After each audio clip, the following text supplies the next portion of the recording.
Well, welcome to another edition of Win TV. I'm your host, Denise Rollard Barnes, bringing you news that matters.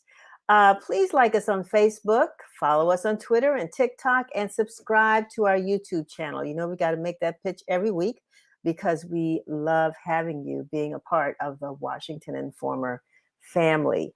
And remember, you can subscribe to us on our YouTube channel. And I hope you've picked up the most recent issue of the Informer. I've read the digital issue online. I'm always excited to share with you this week's issue of the Washington Informer, which this week includes W.I. Bridge, our paper written by millennials for millennials. And I like reading it too. Speaking of picking up an issue, we've got a mystery taking place, and I'm not happy about it at all. Do you know, we here at the Washington Informer, wanted to make sure that post-COVID, we had some brand new newsstands that we put across the area, mostly in some of the metro stations in Virginia and in DC, because we know we have subscribers all over. And do you know those boxes are disappearing? No one seems to know where they've gone, but they've disappeared. Someone is removing our brand new boxes. These things cost money, folks, and we want them. We're trying to make present a good look for the Informer and make sure the paper is accessible. But 3 locations in Northern Virginia, metro stations, those boxes have disappeared. Metro Police say they know nothing about it. We're trying to do some research on our cameras, what's happening, and to see if someone can see them. And I understand it's not only our publication, but several other news boxes are disappearing. And so if you happen to notice that, please let us know, because we're trying to get to the bottom of that if at all possible. But anyway, we just like the fact that you will continue to subscribe, and you can get the Informer online. So box or no box, you can still read us. This is Black Business Month, and if you have a business or you know someone with a business, we hope that you will spotlight. We'd like to spotlight that business here on Win TV. So make sure you reach out to us at, what's the email address again, Sherry? It's wintv@washingtoninformer.com, or news, NEWS, @washingtoninformer.com. So joining us today to talk about the Delta variant of COVID-19, we're going to have, and some of the other variants as well, and what's just going on with the mask and going back to school and some other issues, is our favorite Dr. V, who always keeps us abreast. We haven't seen her in a while, but we know it's time. We both agreed that it's time for her to come back and to educate our viewers on what's happening with this vaccine. We're also going to have a millennial, a YouTuber, entrepreneur, social media influencer, you name it, Tommi Baker, who's going to come and share some of the highlights of some of the things that she's been doing as a young entrepreneur in the DC area. So we definitely look forward to talking to her, as well as to Del McFadden, who is with the Office of Neighborhood Safety and Engagement, who's going to talk to us about the growth of the agency and the role it plays in violence intervention. I had an opportunity to meet Mr. McFadden at a press conference not too long ago involving the unfortunate shooting of our 6-year-old little girl, who actually her suspect has been arrested in that case. But he's here to talk about just what's happening with safety, neighborhood safety and engagement, because we're saying it's not all the role of the police, but the community and other organizations that he's worked with throughout the city that are addressing that issue. So we look forward to talking to him. And our very own Prince George's County editor, Will Ford, will be talking to Peter Franchot, who is a familiar name in the state of Maryland, who's also throwing his hat in the pool of candidates running for Maryland governor. So before we bring on our guests, let's hear from our broadcast from our reporter, Curtis Knowles. This is Win TV News, bringing you the news that matters. The Biden administration is planning to extend the moratorium on evictions in communities with high or substantial COVID-19 transmission rates. President Biden told reporters on Tuesday, "My hope is it's going to be a new moratorium that in some way covers close to 90% of the American people or renters." The president has expressed concern for pushback as the Supreme Court stated an extension to the original moratorium that expired on Saturday could not occur without clear and specific congressional authorization via new legislation. In other COVID news, the U.S. has reached President Biden's goal of at least partially vaccinating 70% of all adults against the virus. The goal was reached exactly 1 month after the target date of July 4th. 20 U.S. states and territories, including D.C., Maryland, and Virginia, have fully vaccinated more than half of their residents. The latest data from the CDC shows that roughly 181 million citizens 18 and older have now received at least one vaccine dose, with 157 million being fully vaccinated. The Walter E. Washington Convention Center in the district's downtown has reopened on Tuesday. The facility is set to host 2 events in the month of August, which include Otakon and AwesomeCon. Ben's Chili Bowl will also be a new vendor for the center, with the location being in the new District Eats area and will operate during all convention and show hours. According to Forbes, recording artist Rihanna has now officially become a billionaire. Born Robin Rihanna Fenty, she hails from St. Michael's, Barbados. Rihanna debuted on the music scene in 2005 and has since had many hits, including Umbrella, Rude Boy, and Diamonds. Rihanna started her Fenty brand in 2017, which later grew to include a lingerie and skincare products. Forbes writer Madeline Berg commented on Rihanna's newfound status, stating the beauty line has helped her enter one of the world's most exclusive ranks of billionaire. This is Curtis Knowles with Win TV News. Thank you, Curtis. Always appreciate you bringing us news that we can use. And that's fantastic news about Brianna. I'm so glad that, things are doing well for her. And if you haven't been over to the convention center now that it's open, Ben's Chili Bowl is franchising now. They're offering franchises. So James Wright from our staff will be doing a story on Ben's next week. And, we're going to find out how Ben's Chili Bowl is planning to expand nationally with the Ben's Chili Bowl brand. So we're really, really excited about that. And welcome, Mom. Glad to see you there. If your Abbott's on board, have to give a shout out to my mother. So thank you again. Thank you. I also wanted to say our good friends at Mahogany Books. Well, they're opening their new location at the National Harbor this weekend, actually tomorrow, Saturday, tomorrow's the 7th. Tomorrow, August the 7th. They're opening at the National Harbor. There's going to be a ribbon cutting that'll take place at noon. So go by and visit. I understand they're going to have some great authors, Kwame Alexander, Christine Platt, and Tiffany Alish, as well as Jason Reynolds and David Crownson. So you will want to be there. I know the Washington Informer will be there. I can't make it, but I always go to Mahogany. I'm going to continue to go to my favorite one on Good Hope Road, but I'm excited that they're celebrating their expansion. So keep reading, folks. Keep reading. So here we're going to bring on Dr. V and welcome her back to Win TV. Dr. V, are you there? We see the name, but we don't see her. We're going to make sure that we can get her on board because, Dr. V has been really, really helpful over the years to share with us information about COVID. And I say over the years, but over the past year and a half. And we always want to have a doctor on board who can give us factual information. And I'll also say that on the Washington Informer website, WashingtonInformer.com, we're doing a partnership with Fact Check. And so we know that there are a lot of, bad information. There's a lot of bad information that's circulating about COVID, about the vaccine, about how COVID got here, all of that. So what we want to do is to make sure that we provide, the correct information. And so we want to do that with Dr. V, as well as what you can read on our website at WashingtonInformer.com. So it looks like we lost Dr. V, Chevry. I'm not sure where she is, so we might have to come back to her because we know the Tommi Baker fan club is all primed and wants to hear from our sister who is just probably known as Princess Tommi. And I'm excited to meet her because with this fan base, I understand she has over what, 300,000 followers on Twitter. Woo! Just this is I want to know how this all works. Is everybody gone? What happened to Tommi?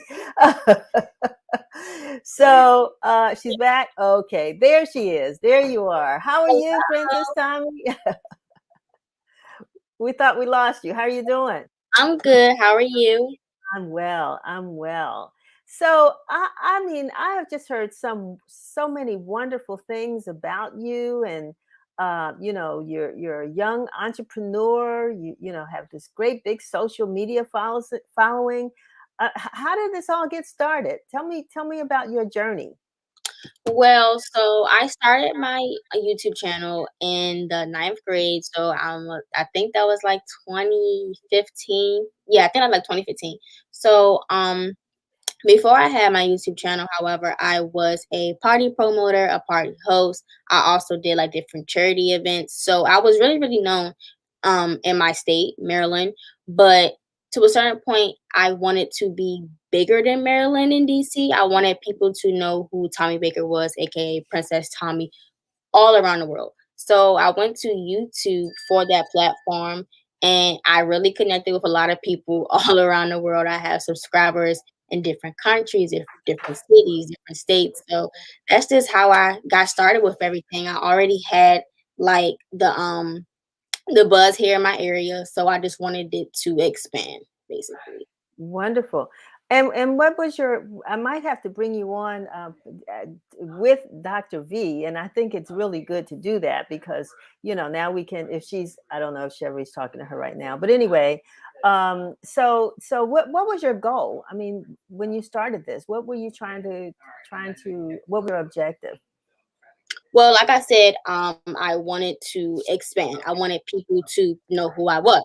So YouTube, that's something that everyone can see from wherever they are in the world. So I wanted to also, especially for young girls like myself, I wanted to encourage, inspire, and educate them on just different things going in a female's life or high school. So my goal, I would say, was just to, expand and inspire other young people like me. What did you think that young people like you wanted to hear? What kind of content did you produce? Well, I do a lot of everything. So I do like vlogs, I did pranks, I did girl talks, well, since back to school is coming up, I'm currently getting in the process of starting my back to school series. So those are certain things that a lot of people gravitate to because a lot of people are going back to school, whether it's middle school, whether it's high school. So everyone needs advice during that time. Whether it's how do I prepare myself for middle school, how do I prepare myself for high school. So that's what I'll come into play and I'll just give advice based off my experience. And one thing about me, I'm not going to really like sugarcoat anything. I'm going to tell you like what it is. Like, okay, high school is fun, but at a certain point, like you really got to be serious about it, or it's not going to go the way you want it. So that's what I feel like a lot of my subscribers like about me because I'm like straightforward, I'm really open, I'm honest, and I just give it to them how it is. So, talking about school, because I have far off memories of middle school and high school myself. So, and you're right. It can be really fun, but it can be whatever else. And so, do you talk about your own experiences? I mean, where do you get the information from that you share with people? Is it from your friends? I mean, how do you get? Where does the source of the advice come from? It comes from based off my experience. So, for Okay. example, if I go through something in high school and someone asks me that a type of question related to that, I can give them, the answer they need just based off what I experienced. I don't ever really talk about anything unless I know it's true or if I've seen it or especially if I've gone through it. Now, for sure, if I've gone through something, that's where most of my information comes from because I've seen it, I've got the results. Mm. So I mean, one of the things you talk about, and just you got to put the effort forward. You said that about education, and you yourself have a pretty, uh, a great grade point average that you can sort of pat your back Yeah. or beat your chest about. I mean, how did you achieve all of this and stay so focused on school?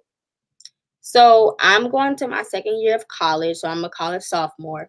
Um, College has really been like, I want to say my peak in my grades, because I was always a good student, especially in high school, but the grades I have in college, they were never this high in my high school year. I've always had over a 3.0, but in high school, I'm not high school, in college, I made Dean's List. I currently have a 3.7, 3.8 average, around that. So I would say, like, it's really about time management, prioritizing, and you gotta really, really, really, really be focused. Before I even started my first year of college, I was so nervous because, for one, it was through Zoom. I didn't know how college really worked. I didn't have anyone to go to for advice because nobody I really knew went to college. Like in my family, I'm the first college student. Well, I'm not the first, but kind of like the first. So Okay. I was really like, I was on my own. So I had to, again, experience it for myself and then pass the advice to those who may need it. So certain days I will always have schoolwork, of course, and I also had to work on my channel. But that's where I will always do my assignments way ahead of time before they were due. For example, if I had a paper due on, like, let's say a Sunday, I would start my paper that day that it was given, so it'll already be done ahead of time, so it gives me extra more time to work on my channel or just anything related to my business. Wonderful. So you have aspirations. I mean, you're going to college, and what are you majoring in? I'm majoring in biology. Okay, so what? Wow, that's impressive. And so, what are your career aspirations? Well, I want, after I graduate from college, I do eventually want to go to medical school to become a doctor, more so like in the oncology unit. So an oncologist, for those who don't know what that is, that's a doctor who specializes in cancer treatment and cancer patients, trying to figure out the best options for that patient, and just, giving them, the best treatment they can. Wonderful. But I thought I heard somewhere that there was possibly a desire to become, to pursue acting. Yes. Okay. So tell me where that comes from. So I'm also an actress, for those who didn't know. I just started acting probably, I want to say 3, 4 months ago. So I'm still a beginner, but I really, really do love it. So I'm giving it my all. So acting came about, my manager, Ave Management. She was my teacher in elementary school. And, we always kept in touch. She follows me on Instagram. And I saw that she was managing actors, and I never knew that. And again, this comes back to me trying to expand and build my name more than where I already am. So I was like, okay, well, I already do YouTube, I already do parties. How about I get into acting? One thing about me, I want to try my hand at everything. Even if I'm not good at it, I'm going to at least give it a try and figure it out before I say, okay, this is not for me. But I gave my hand at acting, and it's going pretty well. So I'm excited for that. Can we see you anyplace yet? Um, I shoot for a movie in October. I Ooh, all right. can't do much yet, but I just booked my first speaking role, so begin shooting that in October. That's all I can say. Fantastic. Well, we want it when you can say more. We certainly do want to hear Yeah. it so that we can help to expand that as well. But let me ask you. So, folks are getting ready to go back to school. The summer's almost over. We can't decide whether there's going to be in school learning or remote learning again because of this COVID that seems like it doesn't want to go away. What kind of advice would you give students who really went had a bad year last year and want to do better this year? I would say just really take it day by day. We all have our bad days, especially during this unfortunate time right that we're in right now. So it's not going to be easy, but you really, really, really got to make the best out of what you can. So I want to say, like, I understand that COVID affected a lot of people, a lot of businesses, mentally, physically, financially, but I also saw a lot of people take this moment and turn it into something better. A lot of people like my age, for those that don't know, I'm 19 years old. A lot of people younger than me or older than me, I've seen them start businesses, do self care, take time for their families. So they made the best out of what they can.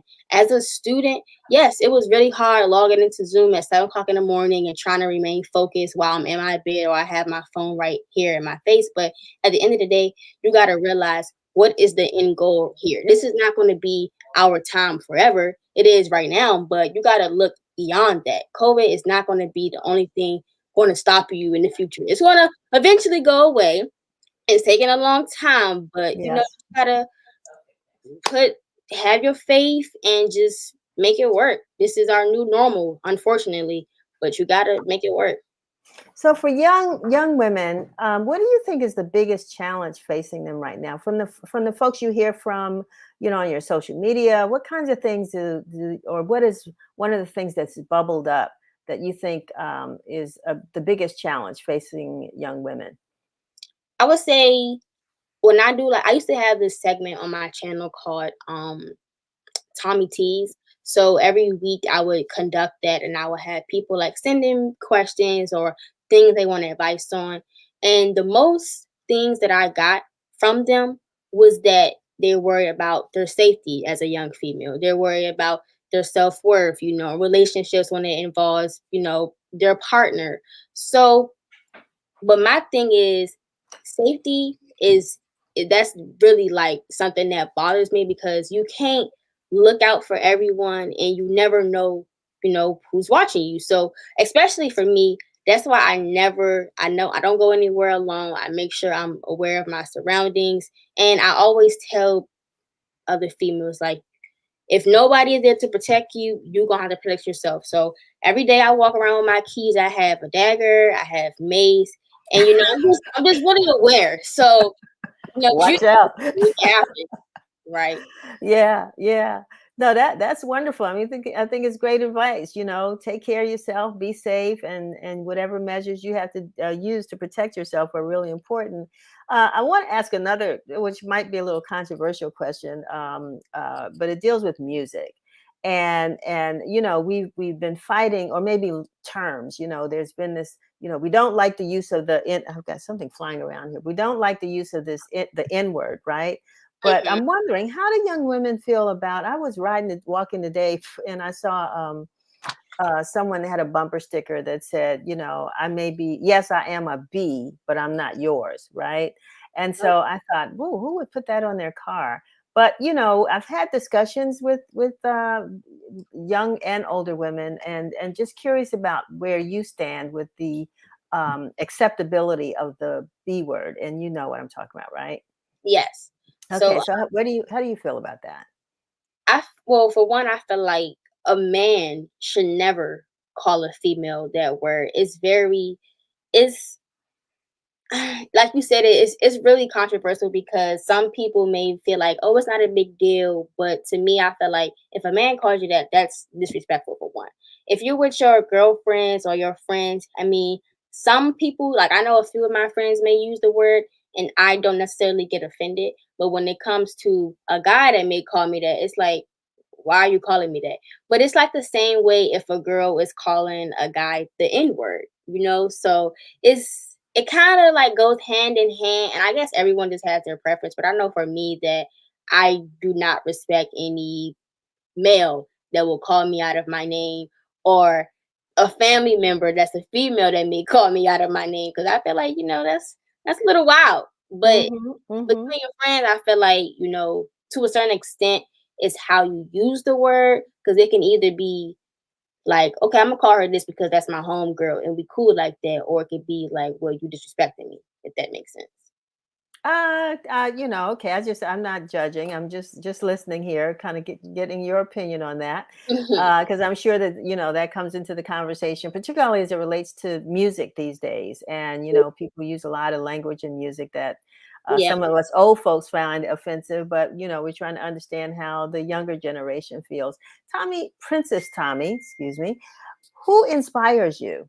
Where do you get your inspiration from?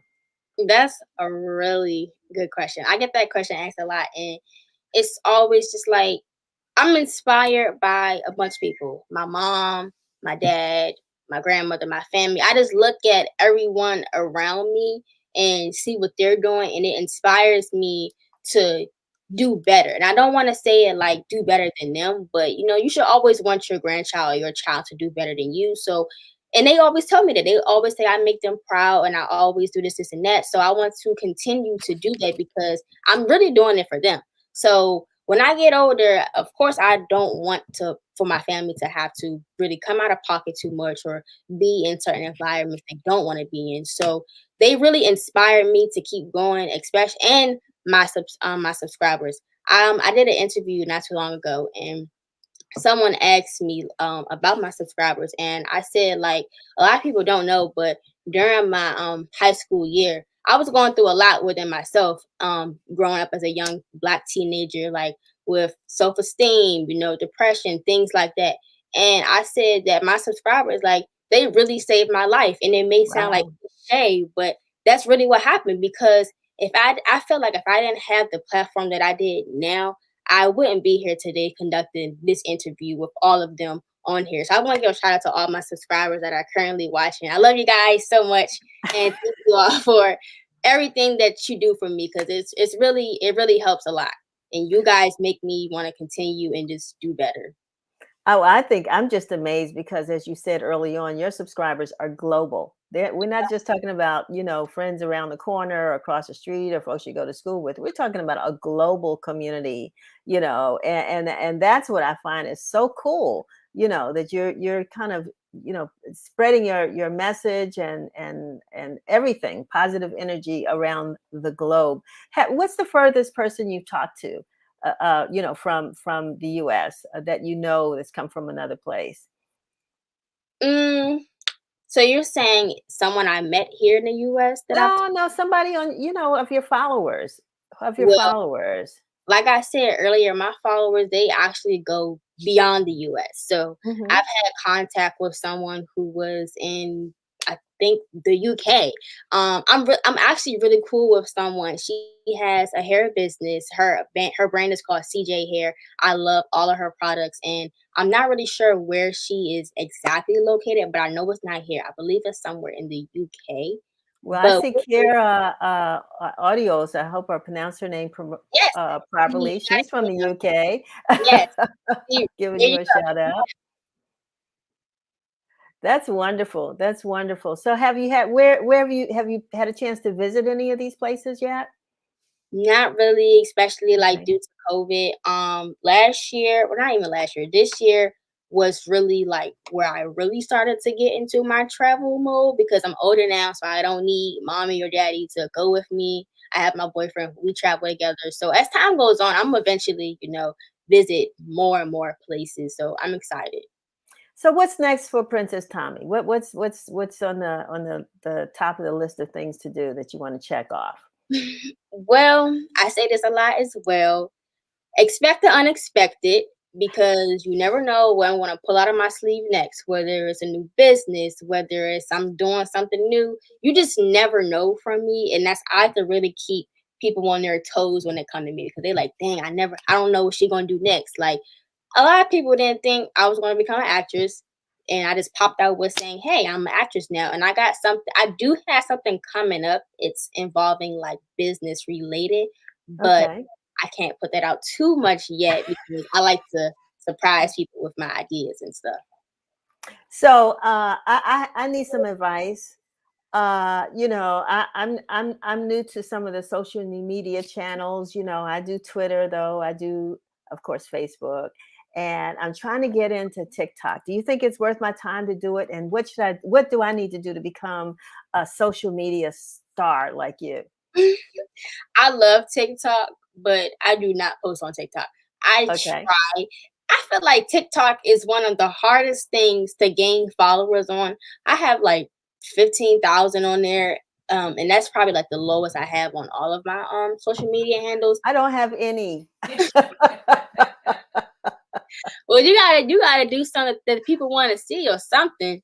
Okay. All right. All right. Well, let me figure it out. I don't know. I could dance. I don't tell jokes. You don't want me to sing, but maybe if I Oh, sang, that might work, right? yeah, maybe. Because Maybe. singers that don't sing seem to do very well. Mhm. I agree with that. All right. Well, I'm going to stay in touch with you. I'm going to start. I'm going to be one of your 3,000. How many followers do you have now? I have 394,000. So on And the that's road, on You where? YouTube.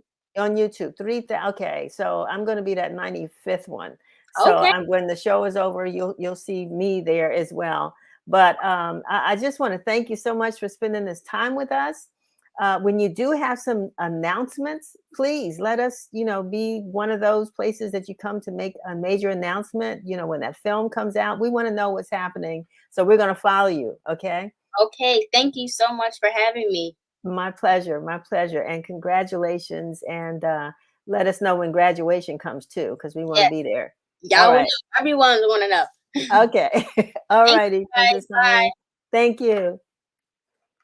And thank you all of her fans who stayed with us through, at least came on to give her shout outs. I mean, that just goes to prove the kind of following that she has, and that is really positive because I've been listening to the messages, and your messages are positive as well. You're telling her how much you love her, and she loves you all because, as she said, if it weren't for you all, she wouldn't have even been here with us today. So that says a whole lot about our guest, Princess Tommi, who we're so happy to have had with us today, Tommi Baker from Washington, D.C.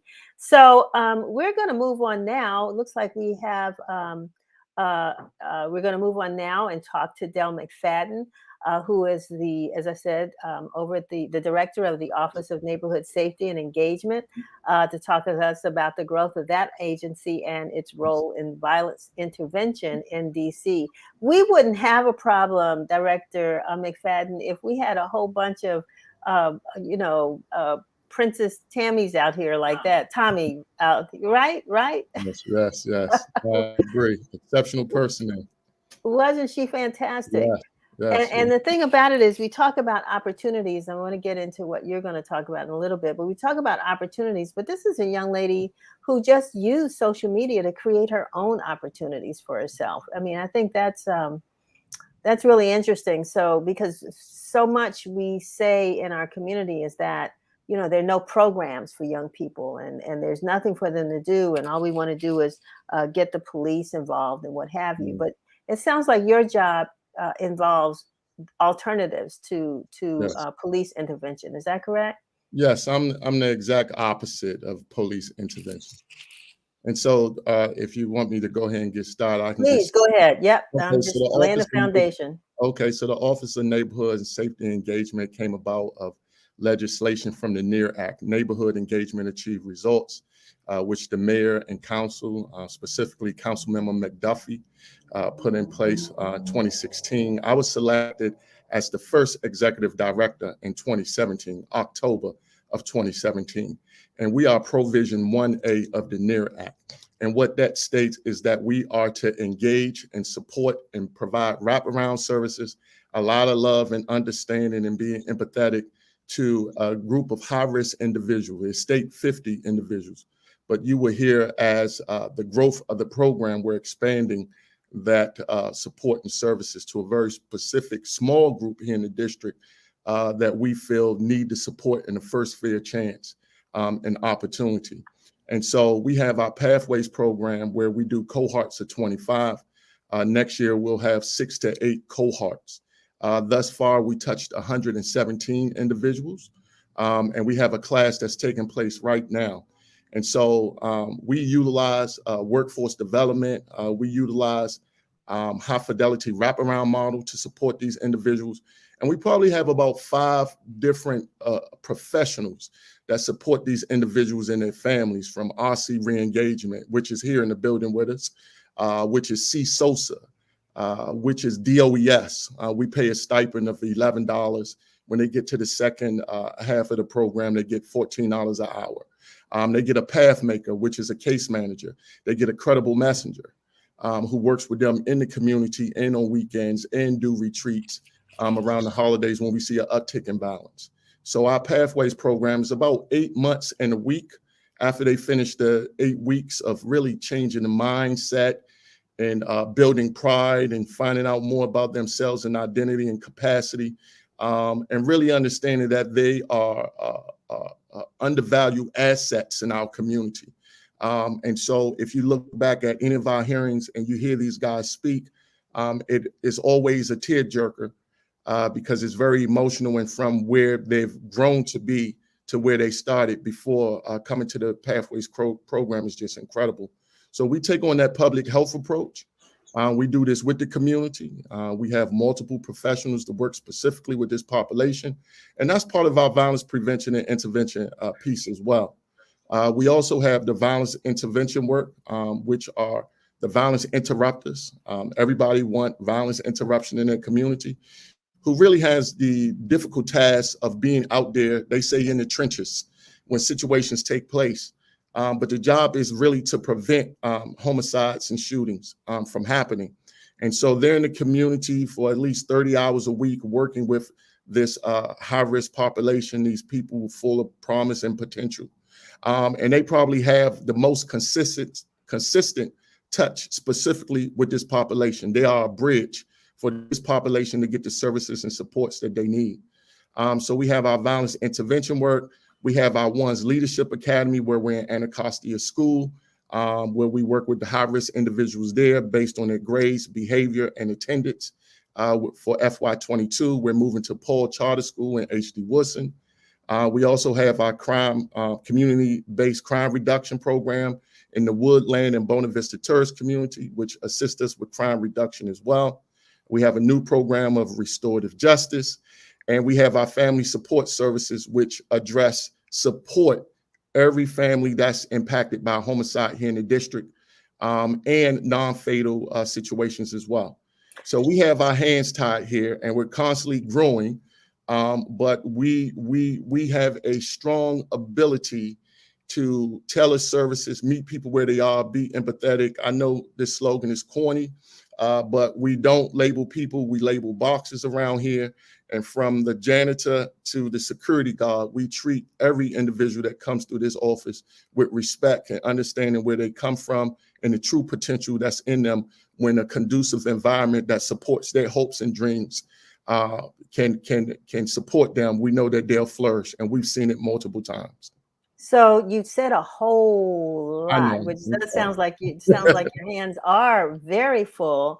And so the last thing that you said, because I was about to start early on to say, okay, I'm hearing a lot of government speak here, only because I, read and, we all listen to, the way government describes its programs and as you use the word, the population that it serves. And, I like the fact that you said that you don't use labels, although we are using labels like population, at risk, some other things that you said. So, the city, of course, is up in arms. There feels as though there's a violence or gun-related crisis that's affecting our communities. And it's not just over here in wards 7 and 8, but it's all over the city now. We're seeing it everywhere. So can you maybe point to something that you all have done? And you say you've been there for 4 years, but point to something that you've done that you really think has made a difference. When people can say, all right, we wanted this NEAR Act, the mayor funded, you all are there. What difference are you making? What difference are you making? Yeah, so there's a lot of difference that we're making here at the Office of Neighborhood Safety Engagement.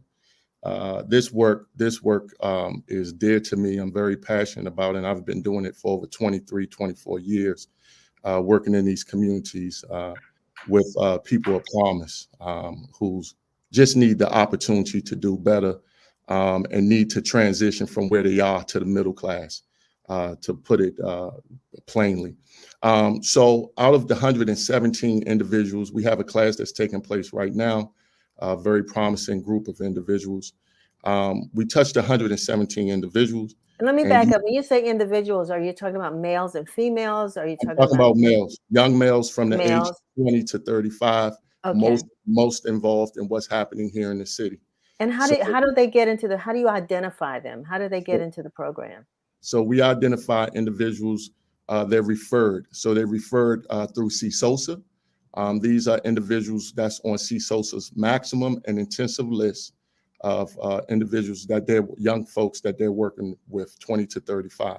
So they're We know- already in the system some kind of way. It's not like you've, some young people in a corner said, "Look, I'm tired of this. There's a program over there. I want to get involved."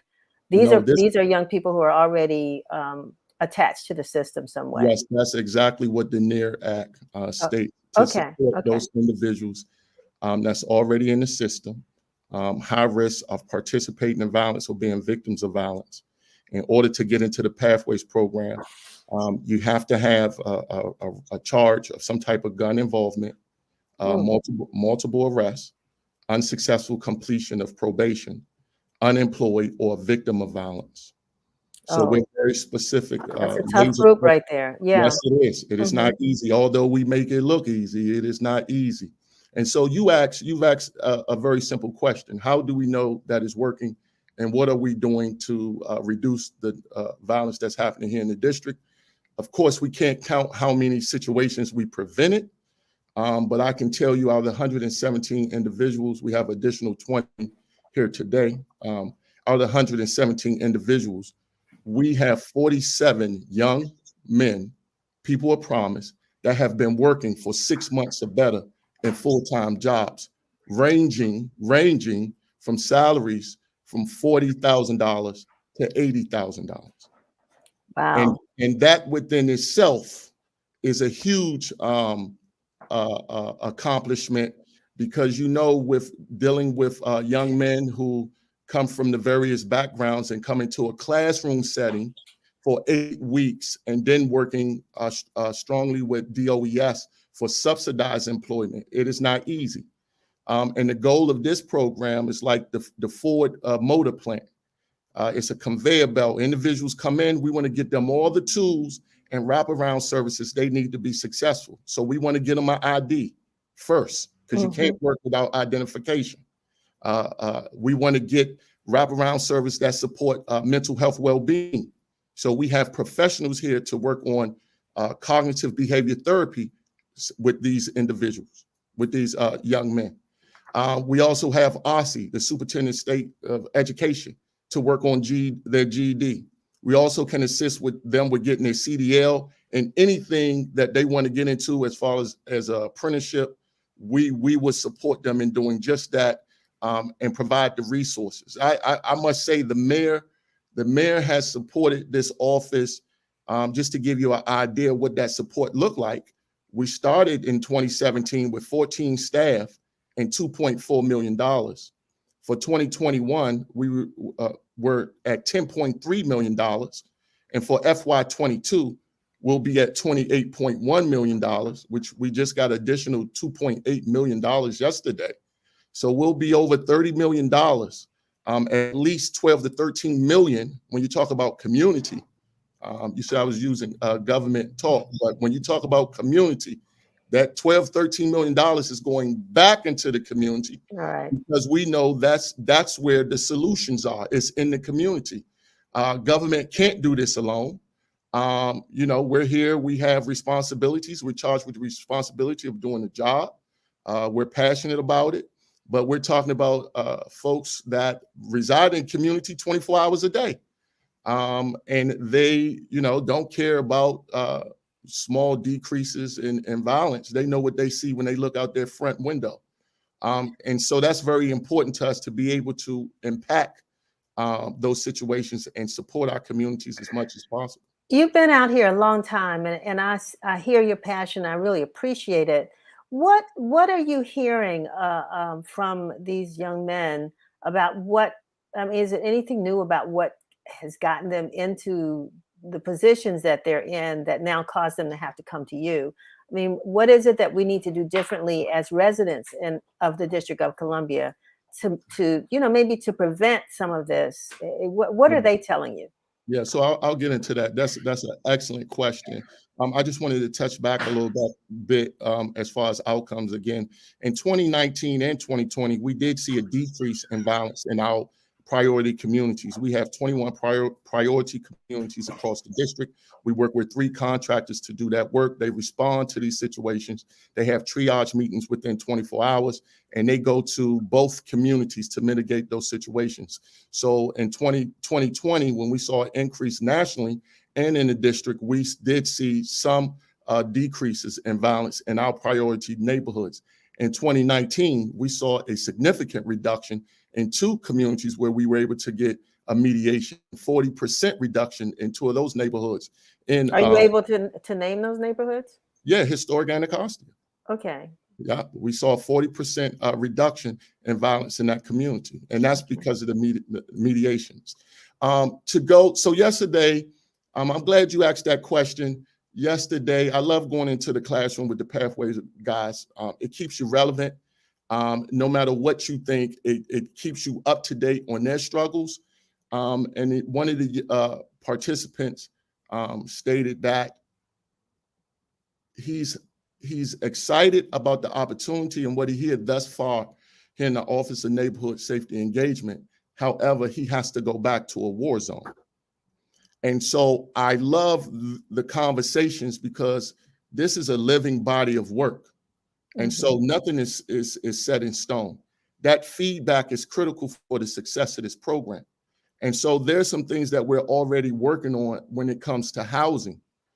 You change the mindset of the individual, but if you don't provide that support and opportunities for those who they are their friends in the community or their paramours, their thinking can change, but the thinking in the community stays the same. And that plays a role and jeopardize their success. We have a lot of young men, and what we tell them is, now that you make this change, every challenge possible is going to come your way because you're trying to change and do something positive. So true. Yeah, we had a retreat. 2 weeks ago, and a young man was able to get a job at DPW. He stated when he went back to the community, unfortunately, the community stated that you believe you're better than everyone else. And even went further than that as far as, trying to get the young man not working. So we have to be mindful of these situations, but the only way we get that feedback is from the young men that we work with. And in their environment, we have to understand where we are as far as achievements, employment, education. Our lens of the universe is different from an individual who feels hopeless, feels voiceless, and don't see opportunities or caring adults providing the instruction and the direction that they feel they need. And I hear this time and time again when I speak to young men here in the District of Columbia. They really feel like no one is fighting for them. They feel like they're out here alone and they have to do what they need to do to survive. And that leads me to having legitimate opportunities. My number one goal and my job is to get individuals to the larger society and have legitimate opportunities. And that brings to mind, what are we going to replace if we're asking individuals to stop certain behaviors and stop participating in certain activities in our community? We have to be swift in replacing those things that they're so used to and what's the norm for them. And so if an individual a participant comes through the Pathways program and they're ready, because this is not a workforce development program. Our job is to stop them from coming in contact with the court system. Right. Recidivism. Right. We want to reduce recidivism. We want to eliminate it because we know that that's just a downward spiral as they continue to come in contact with the court system. But if a young person comes through here and identified through their individual development plan, I want a job. I need a job. I'm ready to take on the opportunity. This is a hand up, not a handout. We're very different from when we started. And so, and we have a young man who's very successful in their jobs at DPW and other government agencies. And so I'm sorry, I hate to cut you off, but is it just the government agencies? Is the private sector involved at all in helping to promote provide opportunities? Yeah, I'm glad you asked that question. We have a scooter company, Dan Whiston, who is the advocate for the Spin company here, which is a scooter company. hit us periodically to ask for individuals that they can employ. They also work with CSOSA as well. So, and I don't know how I got this far without talking about Director Holly Hopper. She's working right now with a group that says jobs, not guns. Right. And that whole effort is to support this population with employment in the private sector. But we have, as far as these young men, we hired 3 in our office. We have some that's at the Mayor's Office of Returning Citizens, some at the Mayor's Office of Communication, some at OC, Office of Contract Procurement, DPW. And we're going to continue to make those investments as needed. And how has the returning citizen community, have they been helpful at all? I know, we've got organizations like Alliance of Concerned Men and some of the others, but have they been able to be instructive in any way or supportive in any way? Yeah, I get a lot of support. Courtney Stewart, who supports the returning citizens population. I work very closely with Director Lamont Curry from the Mayor's Office of Returning Citizens. I speak to Tyrone Parker, and I was at the CSOSA event where they hired 5 credible messengers yesterday, and so everybody was there. We have to do this together. I feel like the next 12 months is pivotal, and we have to take advantage of this window to do this very important work. But it is tedious. It is difficult. It is depleting at some times, especially when we lose a young person who's on their way to being the best that they can possibly be. It hurts tremendously. I agree, and that because we're running out of time. But I guess the last question I want to ask, I talked about a little bit earlier. How can the rest of the community? What role can just everyday residents play in addressing this violence epidemic that we have right now, and the support which you all are doing? Yeah, I think definitely reaching out to this office. We do have work that's going on to empower, to assist in empowering the community and putting together a plan to assist in violence reduction, whether that be a neighborhood plan looking at the environmental issues or other issues and what government agencies that we need to bring to the table. And I work very closely with Jasmine Benab in the Mayor's Office to make that happen, and Julia Irving to make that happen. So looking at the environmental issues, calling 311. Also, if there's young men, we can't be afraid of these young men. Of course, your approach has to be a certain way and respectful, of course. But if there's young people in the community or people in the community that need help, you can contact this office to reach out to them. If they're not a candidate for Pathways, we can see what other support that they may need. There are multiple things that we're rolling out for FY22 around mental health, around healing circles, around housing, around employment. Working with the deputy mayor, we now have 110 or 111 jobs with DPW. So we know that this is an urgent matter, but we know that we cannot do it alone. If anyone thought this office was going to reduce the homicides here in the district alone, sadly mistaken. It takes a whole of government, and it takes the community to play a strong role in supporting these young men who I feel need the environment that's conducive to their growth. And we don't just want them to be able to duck a bullet and survive. We want them to thrive in our community. Exactly, right. Director McFadden, I really appreciate you taking this time with us today. We want to put up on the screen before we let you go how folks can contact your office. What would be the best way to contact you all? Yeah, they can go to our website at ones.dc.gov. All the information is there. Say that again, onse.dc.gov. ONSE. All of our information is there. If you have employment opportunities for these young men, if you want to donate to something specific here in the office, if you have workforce development training, we have a full barbershop here and a recording studio, because those are things that these young men are interested in. But we are looking for a third career track, and it may be solar. I'm having conversations with multiple people about what that can be. It may be carpentry, but we want to be able to provide the best opportunity to a group of individuals, young men that I feel who would thrive if they had the right conditions and support with caring, loving adults And the resources are so important. Like I stated, we'll be over $30 million for this work. So that gives us a lot to bring quality people to the table and do what we need to do as a government agency here in the District of Columbia. Well, I celebrate the mayor and you and your office. You got the appeal out. We want to make sure that you are successful. We want to talk about those successes at the same time that we're having to report these other stories. But the successes are ones that we cannot overlook. So thank you so very much for being with us today. And we definitely want to have you back. If you got another graduation ceremony or something, we want to help celebrate. So call us. I'll definitely let you know when that promotional ceremony takes place so you can be a part of that. Wonderful. Looking forward to it. So we're going to put the website up again, and make sure you check out ones.dc.gov and see how we all as a community can become the village to make a difference that we're looking for.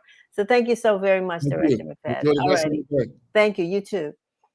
So that's it for me. We're going to turn over now to Will Ford, who is, as I said, about to interview yet another candidate for governor in the state of Maryland, Peter Franchot, who is the 33rd Comptroller of Maryland. So we're going to watch this conversation, and after that, I'm going to say so long. Comptroller Franchot, good morning, sir. And if you could start with talking about what made you decide to run for governor when you already know the state as comptroller. Exactly, and I don't have to run. I'm not term limited as comptroller. I could be comptroller for life, I guess. Basically because I've got a great staff and we've reinvented the agency, and it's all about customer service, and people get very speedy refunds. And when someone calls about a tax issue, they actually get a live, friendly, empathetic voice on the other end of the line telling them what to do to fix whatever problem they have. And we have managed to make it a national leader as far as tax administration agencies. And for example, this fraud that is just driving Maryland crazy right now in the fraudulent unemployment claims. And we're talking estimated $1 to $2 billion in Maryland Treasury money was sent to crooks. I mean, can you believe that? Because they didn't do any fraud detection in the Department of Labor. My agency is always attacked by fraudsters because we're the tax agency.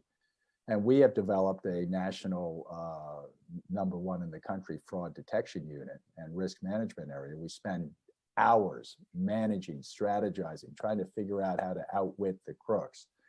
And so far, knock on wood, we've managed to protect the Maryland Treasury from being looted, like other states have been, by phony tax refunds. Okay, so the reason I'm running and giving up a job that I could stay in forever is that I will have been comptroller 16 years at the end of this term. I'm all about helping people. You know, I was drafted into the Army in 1968. I worked for environmental groups for years after that. I went to law school, then I came down to Maryland because Ed Markey, then a congressman, hired me as his staff director. That was a great opportunity for me. I seized it.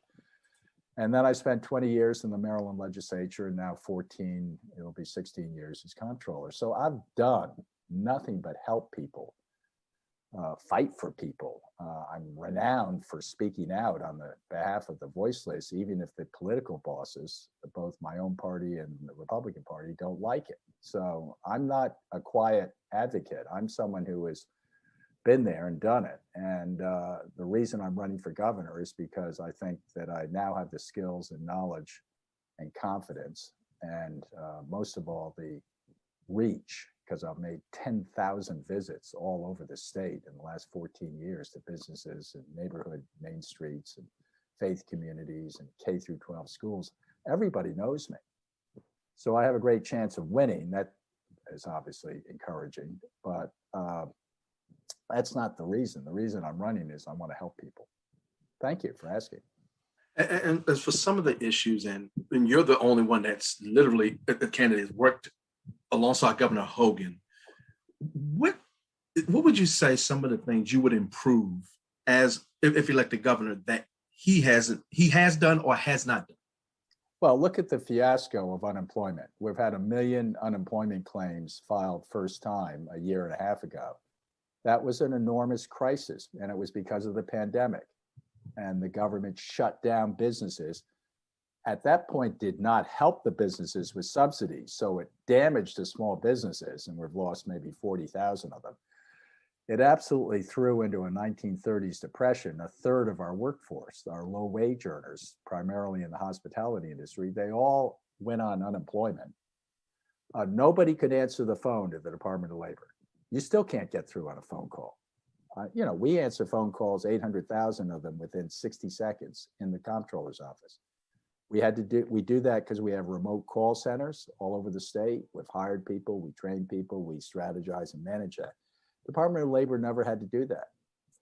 So if you contrast the Department of Labor and the unemployment chaos right now, and the waste of money through fraud and the inability to get legitimate unemployment checks to needy people, you compare that to my agency, the comptroller's office, and you'll understand why I have a burning desire to respect the residents, respond to the residents, get results for the residents, and have every agency have a juggernaut of customer service and competency built into the agency. Why is that such a burning thing with me? It really is the basis of my candidacy, that I believe competent government leads to transformational reform. But it also is something that I've done. And I want to do that for every state agency, and also have the county agencies, which, the Washington area counties are renowned for being too haughty and too difficult to deal with as far as permitting and local regulations. We're going to change that.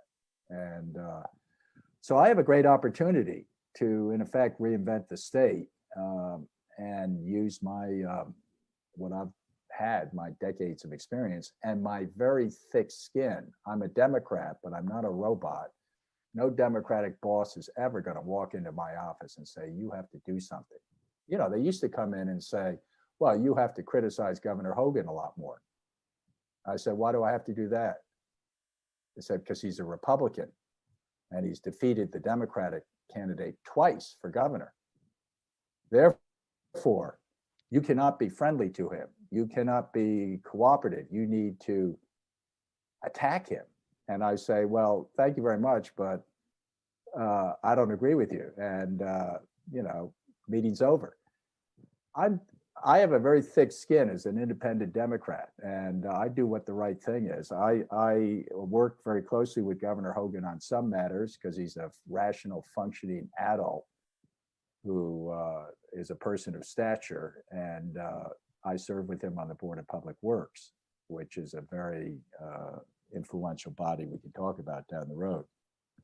But I don't agree with him on all the things. I disagree with him on more things at the Board of Public Works than the legislative representative, the treasurer, who's elected by the legislature, agrees with Hogan a lot more than I do. But my relationship with him is based upon mutual respect. And I happen to think that the problem in the country right now is that the GOP, not my party, the Republicans, have very weak leadership, and they've allowed these white supremacists and conspiracy QAnon crazy people to dominate the agenda of the Republican Party. Why is that important to us Democrats? Democrats need a strong Republican Party so that we can govern together. And you're reading about the infrastructure plan that's being agreed to. That's an important symbolic step forward. And I think the solution to the national mess that we see as far as politics is more mature leaders of stature in both parties, giving good leadership, and most of all, speaking truth to power and being accurate, not inventing things and out of whole cloth. And that's why I earlier, before you turned the recorder on, was praising you for being involved in the general area of journalism. I mean, this is the only thing that will save our democracy are things like the New York Times and the Washington Post, and also the Wall Street Journal, even though I don't agree with the Wall Street Journal. But at least they're semi-fact-based. And right now, the country is divided into two camps, one of which is believing in fairy tales, not fairy tales, tragic, awful, dystopian, Lord of the Flies unrealities. And that's the GOP. So hopefully they'll get some new leaders. But anyway, I can't even remember what your question was. It was so long ago. That's so okay. I apologize for rambling. That's all right, sir. We only have a couple minutes, but I want to make sure I'm going to lay back question. It's really two questions. One, with your busy schedule, have you been able to pay attention to some of the Olympics? You have a few Marylanders who are really just kicking tail. Katie Ledecky of Montgomery County, Chase Kalitz of Harford County, they're both swimming, Kevin Durant. You got Jeremy Grant, Prince George's County in basketball, and Christina Clemens in track and field is going to be starting up tomorrow. Been able to follow a little bit of the Olympics, and also, what do you get to do to kind of relax yourself when you're not traveling around the state as comptroller and campaigning? My major form of mental health therapy is to go outside of my home, and we have thank goodness we have a lovely home in Tacoma Park that I've lived in for the last 36 years after, I've lived here in Tacoma Park for 41 years. But my favorite form of mental therapy is to go outside and water the grass.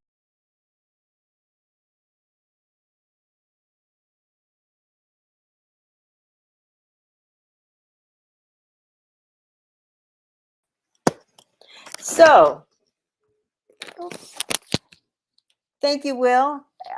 Sorry, wasn't ready. Thank you, Will. That was a great interview. And I want you all to stay abreast of what's going to happen in Maryland. Will Ford will be covering this election that kicks off. He thinks that it'll really kick off right after September. A lot of folks that are running for the position of governor. So anyway, stay tuned to Win TV. So that's it for this edition of Win TV. I want you all to have a great weekend. Weather's going to be great. And but don't go away. Continue to stay tuned and watch WI Bridge TV's coming up next with the media prints and sounds of the DMV. See you next Friday.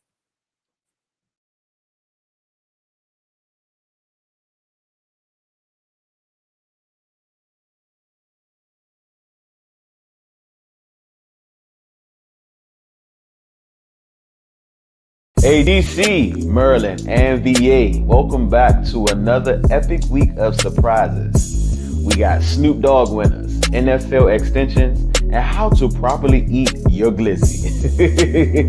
Ladies and gentlemen, here are the trending topics of the area. Welcome to What's Going On DC.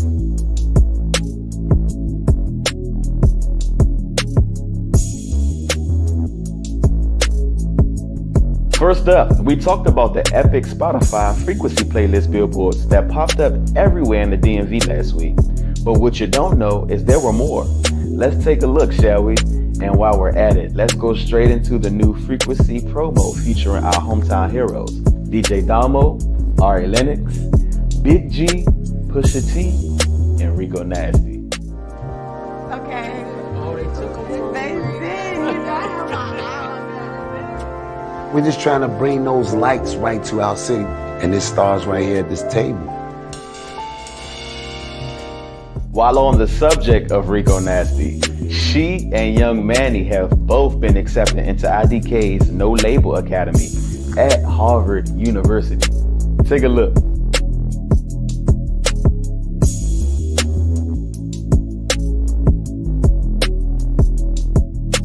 And don't forget, IDK is going on tour. Here are the select dates.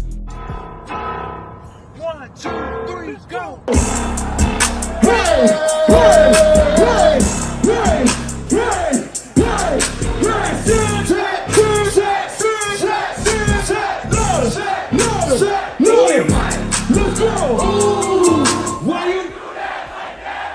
I will be eating Mr. Chop. Something to put in her mouth. Make a fly to the west, then tell that little bird to go south. Did somebody say Snoop Doggy Dogg will be most on? Who's Camille sure did, as she just announced she is the contested winner for the new TV show, The Renaissance, hosted by the legend, the dog himself. Congrats, Queen. And welcome B More to What's Going On DC. While we're in B More, let's congratulate renowned celebrity DJ and radio personality DJ Flo, who has been using his talents to better help the youth of B More. Take a look. What's up, everybody? DJ Flo. I'm here with my guy Scotty Banks. So for the past 2 weeks, we've been recording kids and teaching them emotional learning, getting their confidence up, public speaking, all of that. So today we shot a video for them. So y'all gonna see the video very soon.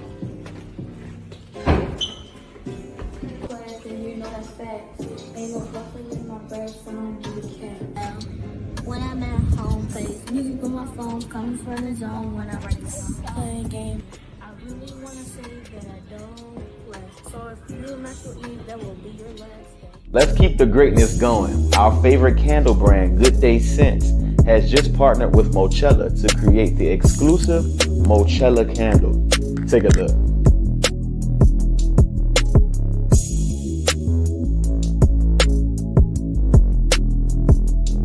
Check out the new extensions for the Washington football team. Now take a complete first look at the new dance team, completely in action, uniforms and all.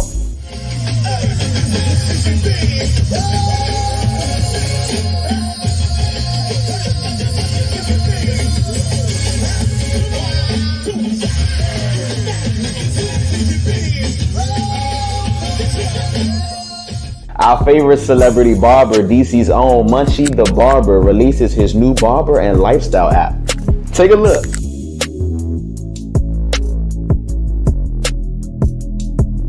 Now that's freaking dope. It goes to show you, we are getting money in every capacity here in the DMV, even in barbering. So we spoke on Adobo DMV celebrating 3 years a few weeks ago. Now you can celebrate with them with their new commemorative t-shirts that will make you just want to get on the train and ride. Take a look.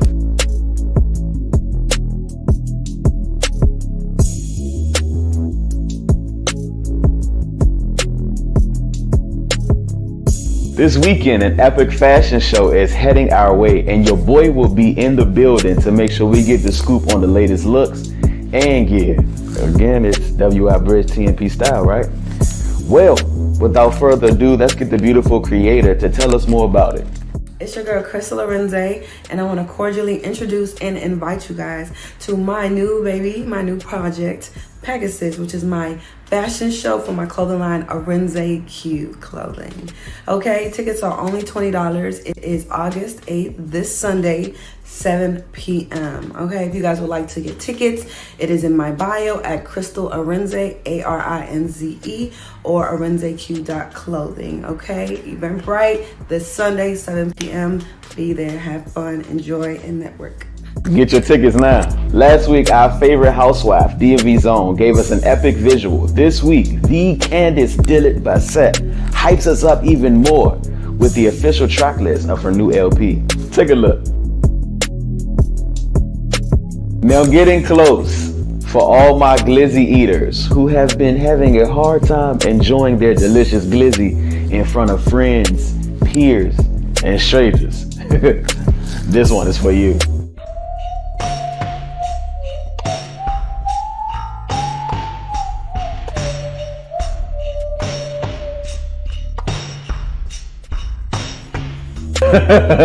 Hey DMV, go cop yourself a glizzy gripper at Unnecessary Inventions now. Well, there you have it, folks. We are winning from the 757 to Baltimore.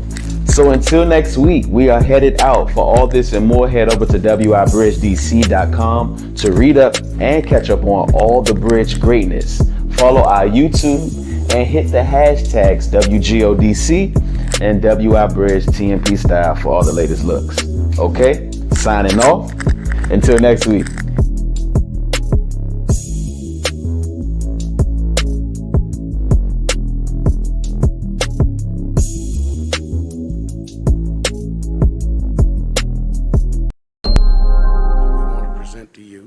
You've been listening to our music. Now, we have a tune that's called... Hey yo, everybody likes the circus. Whether there's a hell below, word to Curtis. Mayfield, the playfield surface seems pointless and so damn worthless. Dope boys still run the city circuit. Young boys desire the perception of purpose. Imitators imitating imitators. The preacher still claiming how he gon' save us. The president making it evident he gives a fuck. White boys think he heaven sent. Cloudy days are way more prevalent. Bullshit artists are way more relevant. Beware of the con artists. They have no vocab and no logic. Look out for the flying objects. Niggas fall off like dying objects. It's nonsense to be quite honest. Shiny and tarnished, grimy and polished, childish and modest, grimy and polished. See, I see sons taken away too soon while this country's still looking for new moons. Young girls Snapchatting they poom pooms while mama on Tinder looking for new spoons. It could be silver, gold, or plastic. Not here for the hook up dramatics. It's something about that vinyl static. Remind you of why you a hip hop fanatic. We gotta resist against these fascists. They seem to be growing the fastest. Foul this here under a classic. Head nod your way into a spasm. Product on the track if you wanna tag him. This is just a drop of his heat, now I'm bragging. Washing in caps, no bandwagon. Niggas yelling we got the cup with pants sagging. Tears crying while they gentrifying. Chocolate City melting fast, I'm not lying. Buy up your block without trying. Grow up your trees while y'all buy them. Niggas kneeling, cause niggas dying. I got a feeling that some of mamas are crying. Scratching and surviving, a dream deferred, a perfect timing. We need more doctors and less niggas rhyming. And more consumption, more designing. Cause it's a broke down journey that the slave trade started. Civil rights movement, working their hardest. Colored water fountain, now we shopping at Target. The crack ain't kill us, now the music is the product. Cause they've been hating since Benjamin Banneker. The first DC artist to let you know you can't handle us. Taught you how to see without cameras. Created DC, yet y'all worship the scandalous. Taught you to hate the smart black man. Accused him of acting white, not a dark black man. Pitching that color versus the brain, so that any black man who thinks for himself's called insane. I laugh when artists complain about DC. I'm out here fighting for niggas screaming in Fiji. Y'all trying to impress some dudes in PG, or whether it's your mommy or your granddaddy in Southeast. Y'all brothers better wake up. Ain't but so much space they gon' let y'all niggas take up. They legalize trees, whitey getting all caked up right in front of your family's face. What? Yeah, y'all living that dream. Not Dr. King's, but the dream of supremacy. You're not concerned with your future or history. You love vanity more than your families. Yeah, y'all living that dream. Y'all charged up over niggas from places y'all ain't never seen. Don't know how to read, but know how to ping. Autocorrect, auto-tune, and auto-sing. We have something hip that we want to present to you. You've been listening to our music. Now, we have a tune that's called... I can definitely say my ability to collaborate. A lot of cats, when they consider themselves collaborating, it's really just features. So they're really like grabbing a person and using it as a moment of like opportunity or some hidden agenda a lot of times, or kind of often like coattailing a little bit. And so my approach is almost kind of like a Quincy Jones approach. So when you record with me or you collaborate with me, I'm seeking to kind of really get that artist to stretch and really get them to tap into like find their sound and their self beyond what maybe the public, validates for them. So that's, my ability to like help artists produce not just music but themselves has always been like a skill set, but also just a passion and a service of mine. I say the first main, well, it's not like a double fold, but the first one that I made was, when I found out I had a son, I was gonna be a father.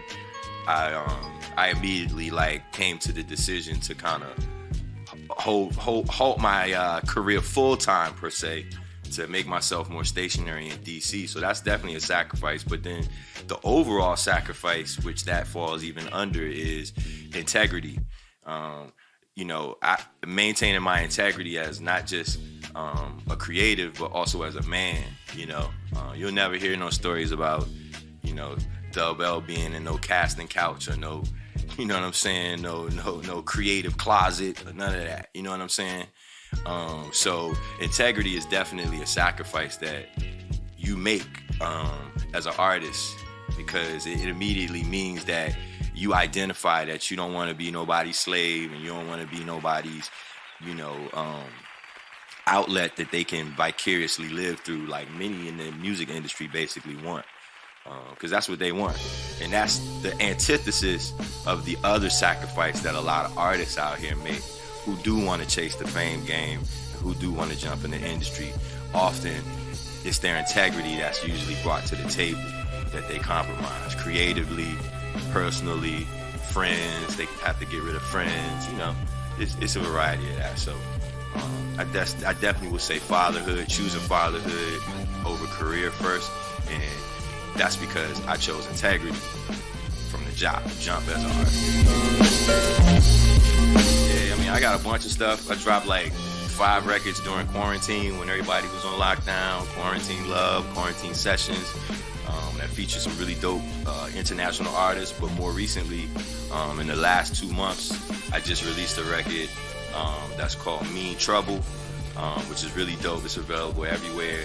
And like right before that one, I dropped this other record that was called, that's the thing, like I'm getting bad at that now, because I'm gonna be honest, I drop records, how you guys are like a periodical, that's how I drop records. Like I try to drop an album every month. So just look up my name, Wes Felton, you'll find like 30 something albums, you know what I'm saying?